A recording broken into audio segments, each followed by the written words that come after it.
What's going on, you guys? Froster, and I'm back with another guide. This time I'll be telling you guys how I play Elise jungle. If you find this guide helpful in any way, please do remember to click that like button right below this video, as this will help me get this guide out there to more people.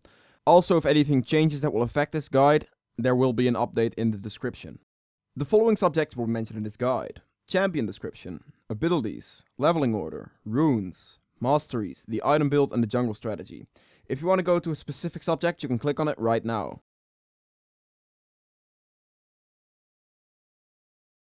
Champion description. Elise is a very strong mage in the jungle. She has a stun in her kit, which is amazing for ganking. Also, with her repel, you can use it to dive turrets, meaning that you'll have a lot of pressure onto the lanes. Another great thing is she has built-in health sustain, and she can use her spiders to tank damage for her in the jungle, meaning that she will pretty much be at full health all of the time. Plus, her spider form abilities don't cost any mana, so you can legit stay in your jungle forever. With her really high base damage and percentage health damage, Elise is one of the best champions to burst high health tanks and also instant kill squishy targets. The main problem Elise has is that in order to deal the maximum amount of damage her kit offers, she has to go into melee range, and depending on your item build, this can be very risky. Also, Elise isn't all that good in 5v5 teamfights, because most of your damage is single target, and once you go in, it's very hard to get out. If you like a high damage, high sustain jungler with great ganks and objective control, Elise is definitely the champion for you. Elise, her abilities. Her passive, Spider Queen. When Elise, her human abilities hit an enemy, she readies a spiderling, which is unleashed in spider form. These spiderlings deal magic damage each time they hit an enemy. Her first ability, Neurotoxin and Venomous Bite. In human form, Elise has access to Neurotoxin. She launches a blast of corrosive poison, dealing magic damage equal to a flat amount plus a percentage of the target's current health. In spider form, Elise has access to Venomous Bite. She dashes towards a target enemy and bites them, dealing magic damage equal to a flat amount plus a percentage of the target's missing health. The way you want to use the skill is start with Neurotoxin and finish with Venomous Bite, because this way you'll make use of both the current and missing health part of this ability. Neurotoxin is great for poking down enemies, it has good range and it deals a lot of damage, especially to targets that are on full health. And Venomous Bite is great for finishing targets off that are low health, as it will deal a lot of execute damage. You can also combine Smite with its execute damage to ensure Barons and Dragons, however the damage this skill deals to monsters is capped, so keep that in mind. Her second ability, Volatile Spiderling and Skittering Frenzy. In human form, Elise has access to Volatile Spiderling. Elise summons a venom-gored spider for 3 seconds, which moves towards the target location. The spider explodes upon contact with an enemy unit or at the end of its lifespan, dealing magic damage to nearby enemies. If the spider does not hit an enemy before reaching the target location, it retargets and chases down a nearby enemy. Prioritizing champions.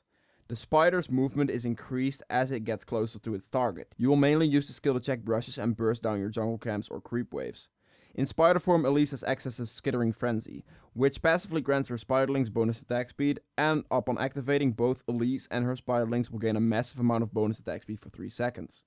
You can use this ability mainly to help you clear faster in the jungle or to clear Baron and Dragon. But it will also help you in killing a lot of the enemy champions, because you will get a lot more auto attacks off, meaning you will deal a lot more damage.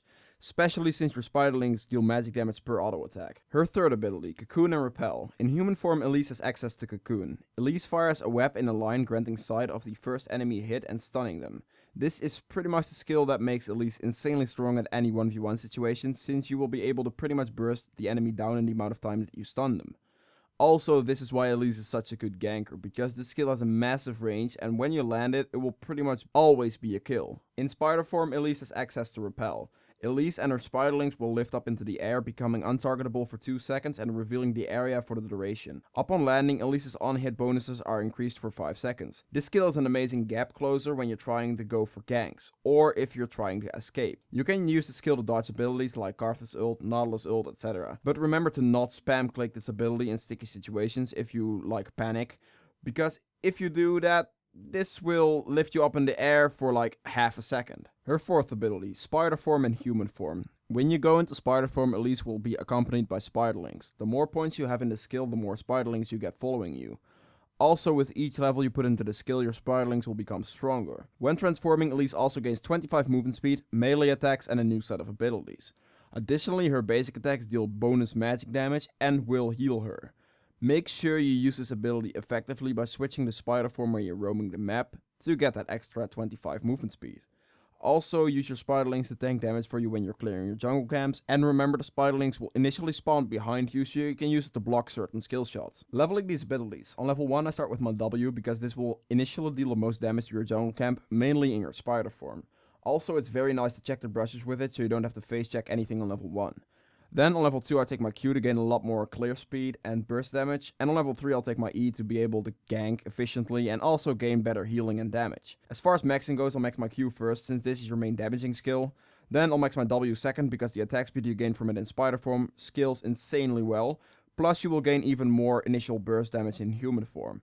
And I'll max my E last since the initial point into this skill is enough to last you throughout the game, and your other skills offer you more per point you put into them.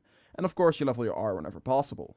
The runes. I go for 9 magic pen marks, 9 flat armor seals, 9 scaling AP glyphs and 3 flat AP quints. I get the magic pen for the overall increased damage. You can get hybrid pen as well, but I personally like this better because of my item build.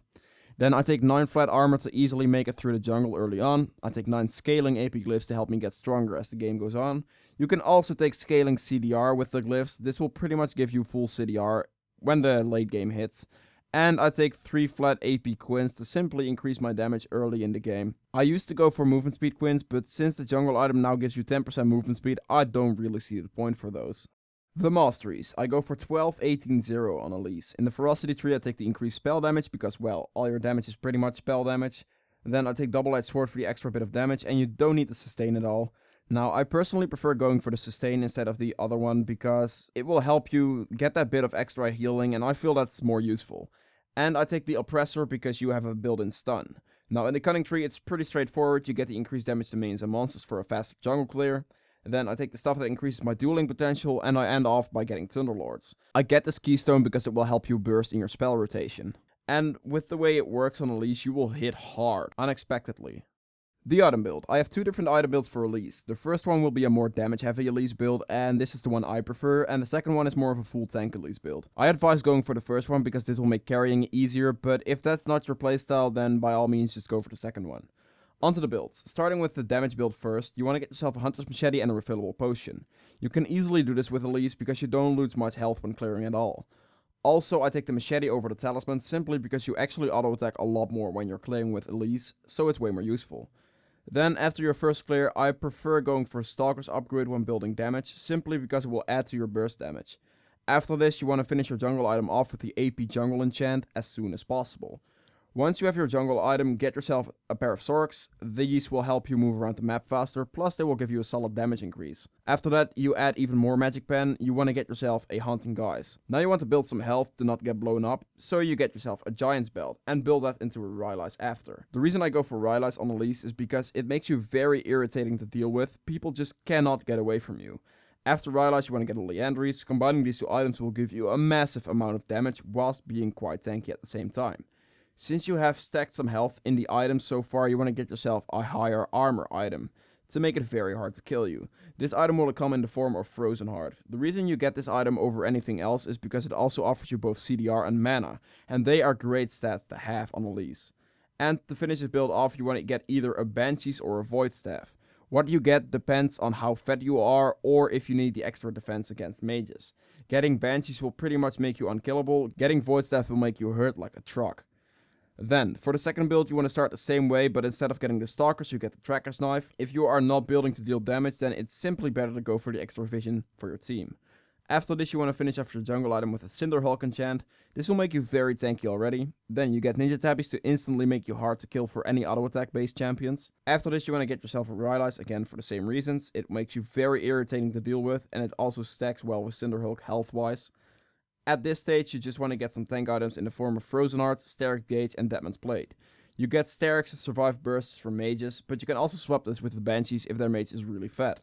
And you get a Deadman's for the mobility and just overall good tank stats. The jungle strategy. In the background right now you can see the jungle routes for both sides of the map. Whilst this is playing, I'll talk to you guys a bit about spell rotation when clearing and ganking.